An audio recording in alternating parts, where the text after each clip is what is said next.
teachings, practices, interpretations, and opinions presented in this series reflect the traditions and perspectives of the Temple of the Two Guides and the Church of Thessaly exclusively. They are not presented as universal to all forms of Hellenic, Hellenistic, Neoplatonic, pagan, polytheist, occult, or theurgical practice. Ancient traditions were historically diverse, and modern practitioners likewise hold a wide range of beliefs, customs, and interpretations. This series is intended as a presentation of our own temple tradition, philosophy, and religious practice.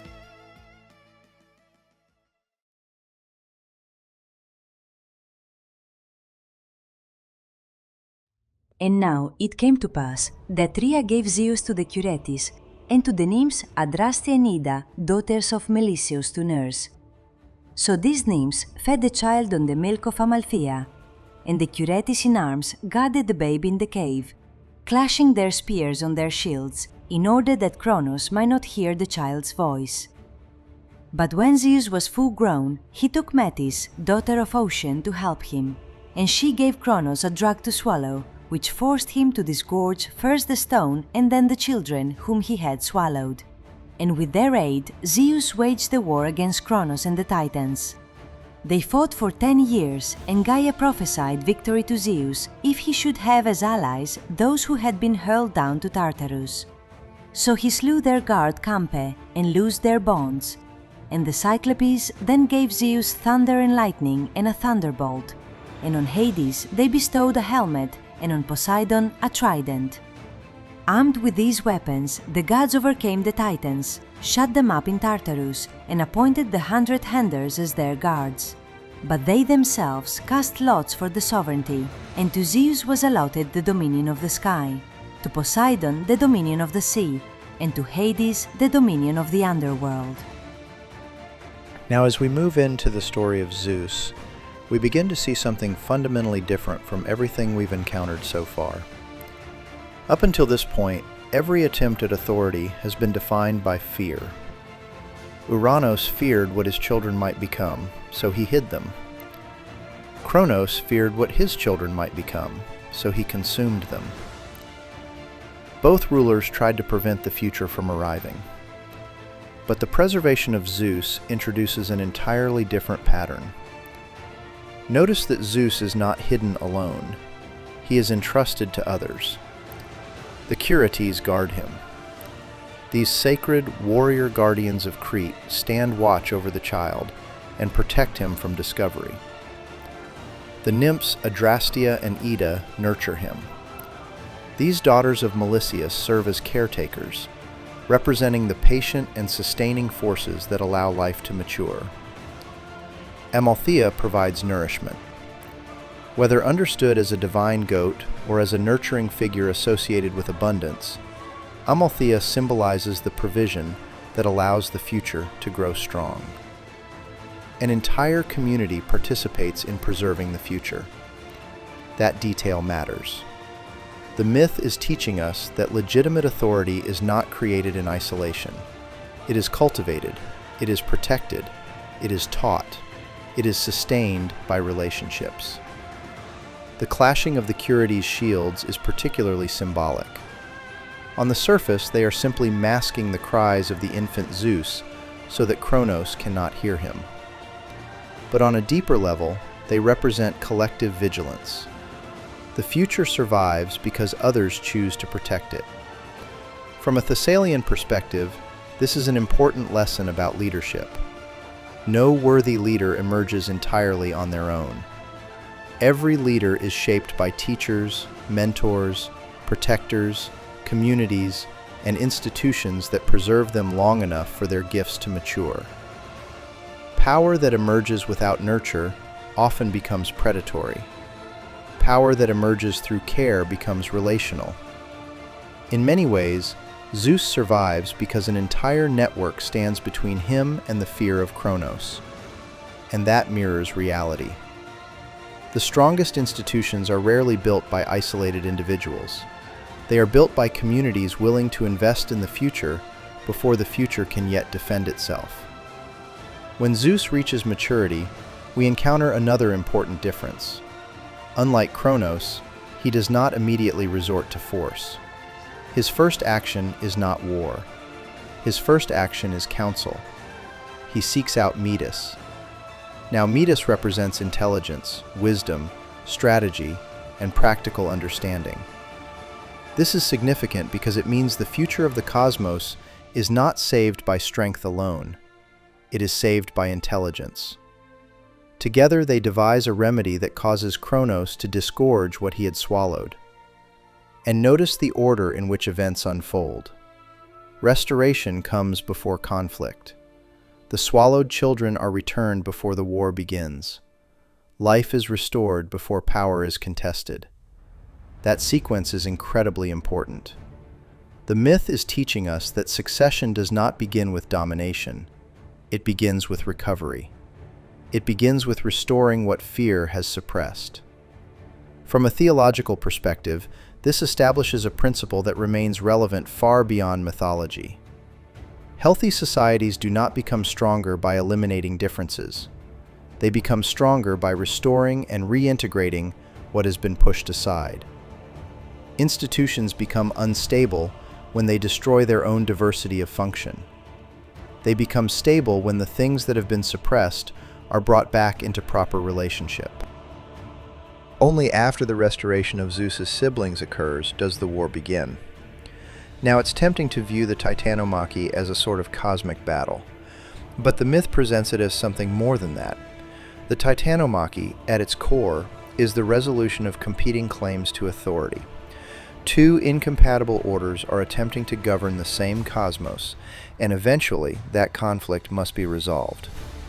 The war is not an easy one, and it rages on for 10 years, showing us that deeply rooted imbalances do not disappear overnight. The longer injustice has been allowed to accumulate, the longer it often takes to restore proper order. Then something interesting occurs. After battling for 10 years, Gaia prophesies that Zeus will be the victor, but only if he frees those who have been unjustly imprisoned. He must release the Cyclopes and the Hundred-Handers, who were imprisoned by the Titans. Once again, we see the myth repeating the same theme we've seen throughout these stories. Zeus cannot win this battle alone. This tells us that authority cannot become stable while foundational injustices remain buried beneath it. What is suppressed eventually returns, and the only question that remains is whether it returns as an enemy or as an ally. Both Uranos and Kronos sought to destroy what they feared. Zeus is now told to free what he fears and bring it into a friendship. That distinction changes everything. The Cyclopes respond to this friendship by forging the tools that will ultimately secure an Olympian victory. Zeus receives the thunderbolt, Poseidon receives the trident, Hades receives the helm. These aren't just weapons, they're symbols. Power is being placed into proper hands and aligned with proper purpose. Thus, force becomes legitimate when it serves order instead of fear. After the war is won, the myth presents perhaps the greatest contrast between Zeus and his predecessors. Rather than annihilating the Titans, Zeus instead confines them. That may seem like a small distinction, but it's actually one of the most important moments in the entire story. Uranos sought to erase what he feared. Kronos sought to consume what he feared. Zeus chooses a different path. He understands that disorder cannot always be destroyed, nor should it be. Some forces remain part of the cosmos and continue to serve a purpose within it. The challenge, therefore, is not eradication, but proper relationship. Zeus establishes boundaries. He acknowledges the existence of disruptive power while preventing it from ruling the whole. This marks a profound shift in the development of cosmic order. For the first time, authority is expressed not through suppression, but through governance. This is the birth of lawful sovereignty. This is an important lesson, not only for mythology, but for leadership itself. Mature authority does not require the destruction of everything it opposes. Instead, it requires the wisdom to recognize limits, establish boundaries, and maintain proper order. Not every problem can be integrated into a system. but neither must every problem be eliminated. Sometimes wisdom consists not in destruction, but in proper containment. And it's here that the myth arrives at one of its most profound conclusions. After the Titans are defeated, Zeus does not claim the entire cosmos for himself. Instead, the cosmos is divided among the brothers. Zeus receives the sky, Poseidon receives the sea, Hades receives the underworld. Authority becomes distributed rather than concentrated. Now, from a modern perspective, it might be tempting to see this as a limitation of Zeus's power. But the myth presents it as a strength. The lesson is that concentrated power tends toward imbalance, while shared responsibility tends toward stability. Even the king of the gods doesn't govern alone. The cosmos functions through cooperation, distinction, and proper jurisdiction. Each power has its rightful domain. Each authority has its proper limits. And that brings us to the final theological lesson of this chapter. Zeus is king, but he is not absolute. Fate still exists. Justice still exists. Necessity still exists. There remain principles woven into the structure of reality that stand above the will of any individual ruler. And this is precisely what makes Zeus legitimate. Unlike Uranos, and unlike Kronos, Zeus doesn't attempt to rule against the nature of reality itself. He rules within it. He accepts succession rather than resisting it. He accepts limitation rather than seeking total control. He accepts law rather than placing himself above it. And in doing so, he finally begins to resolve the failures that have haunted the cosmos from the very beginning of the story. For the first time, power becomes aligned with justice. Authority becomes aligned with continuity. Force becomes aligned with wisdom. And because of that, the cosmos begins moving towards something it has never fully achieved before. Not merely stability, not merely victory, but genuine harmony. But victory did not bring immediate peace. With the Titans now imprisoned in Tartarus, Gaia became angered by the fate of her children, and from that anger she brought forth the giants, ancient offspring she had borne to Uranos. These were matchless in the bulk of their bodies and invincible in their might. Terrible of aspect did they appear, with long locks drooping from their head and chin, and with the scales of dragons for feet. They were born, as some say, in Phlegry, but according to others, in Pallini, and they darted rocks and burning oaks at the sky.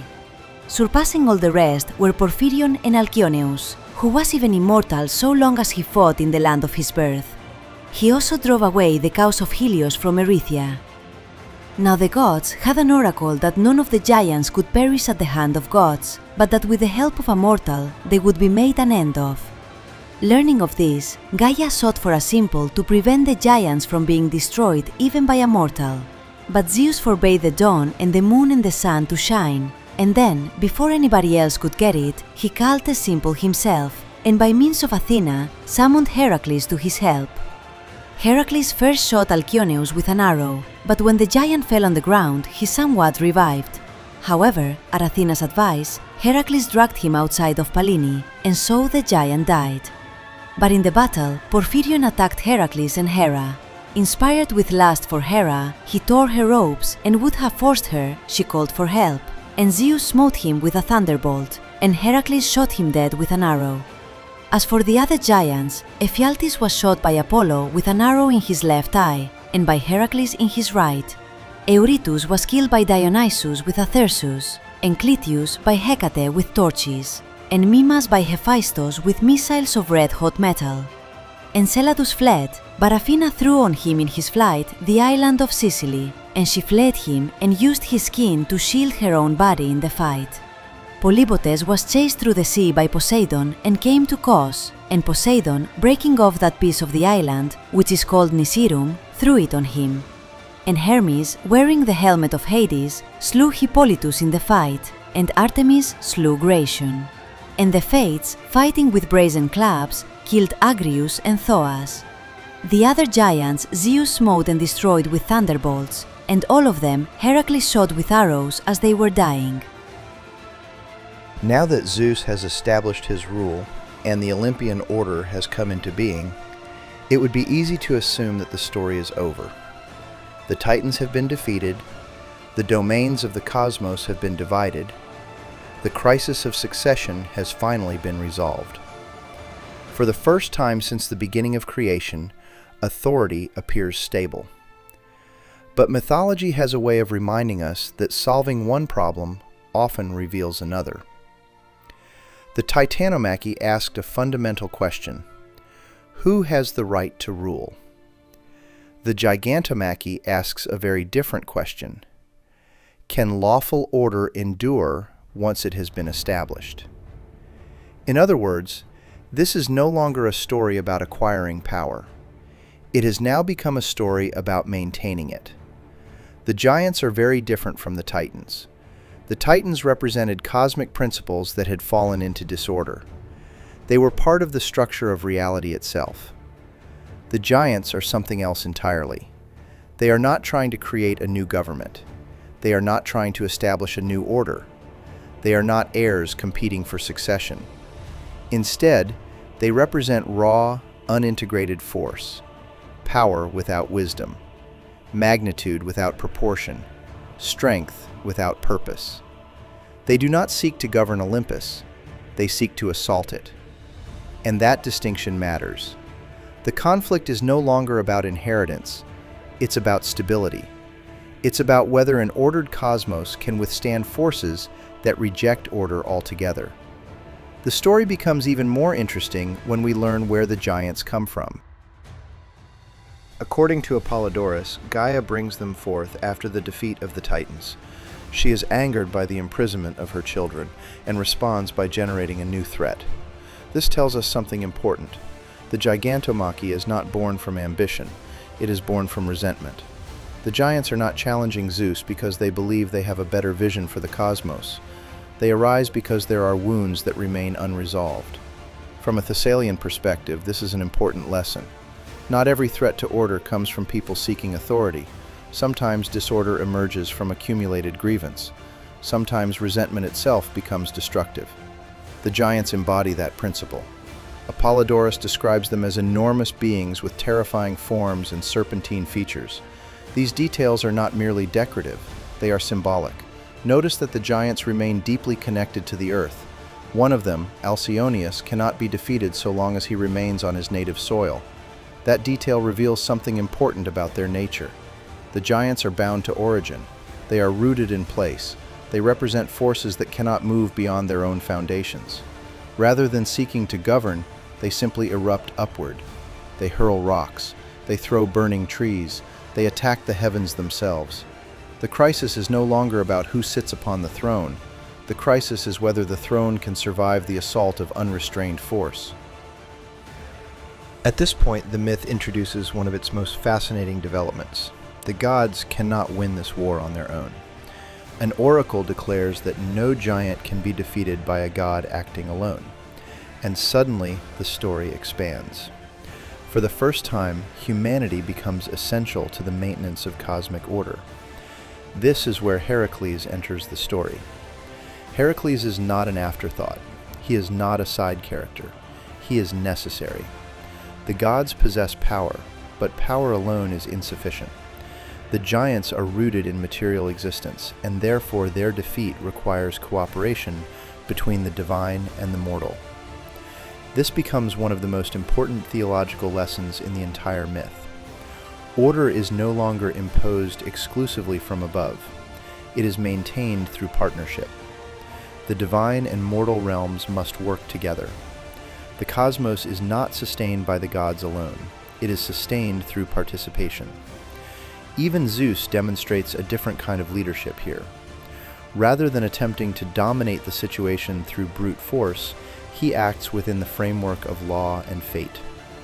When Gaia attempts to obtain a magical herb that would make the giants invulnerable, Zeus prevents it by darkening the heavens themselves. The sun, the moon, the dawn, all are hidden. Not because Zeus fears the giants, but because lawful order cannot permit anyone to stand outside fate. Even Earth herself cannot exempt her offspring from necessity. As the battle unfolds, another important pattern emerges. The Olympians do not act as isolated individuals.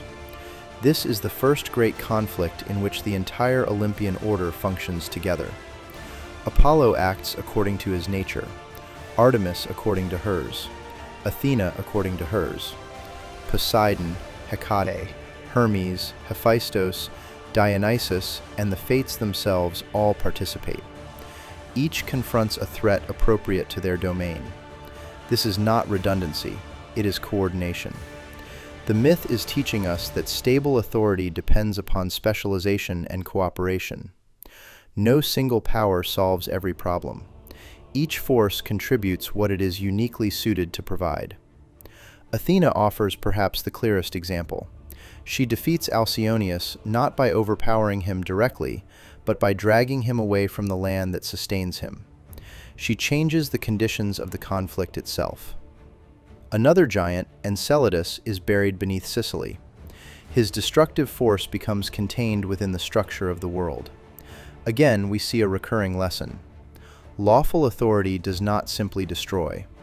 Whenever possible, it transforms and contains. Only when transformation proves impossible does destruction become necessary. And this brings us to one of the most difficult lessons of the Gigantomachy. Unlike the Titans, the giants are not merely imprisoned, they are destroyed. That distinction is important. The Titans represented powers that could be integrated into a lawful cosmos.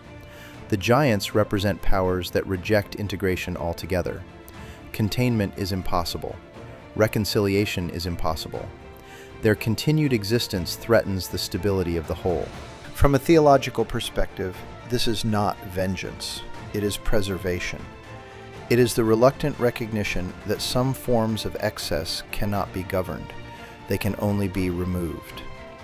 Even then, notice how the myth handles the process. Zeus's thunderbolts weaken the giants, but Heracles completes the task. Divine authority prepares the ground.